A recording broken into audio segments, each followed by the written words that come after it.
Hi friends, ఈరోజు మనం banana pan cake చేసుకుంటున్నాము. ముందుగా ఒక మిక్సీ జార్ తీసుకొని దాంట్లో బనానాని స్లైసెస్ కట్ చేసుకొని వేయాలి. వేసాక దీంట్లోనే 2 స్పూన్ల షుగర్ యాడ్ చేయాలి.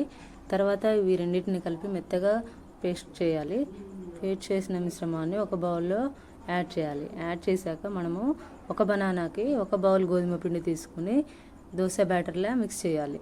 దీంట్లోనే కొంచెం ఉప్పు వేసి కలపాలి. తర్వాత మనము ముందుగా స్టవ్ వెలిగించి తర్వాత దోశ పెనం పెట్టాలి.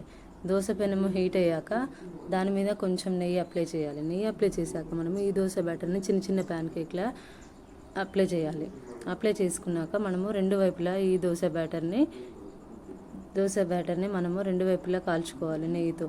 తర్వాత మనము దీన్ని నెయ్యితో కానీ లేక హనీతో కానీ గార్నిష్ చేసుకుంటే చాలా బాగుంటుంది ఫ్రెండ్స్. ఈ వీడియో మీకు నచ్చినట్లయితే లైక్ చేయండి, షేర్ చేయండి, సబ్స్క్రైబ్ చేయండి ఫ్రెండ్స్. Bye friends.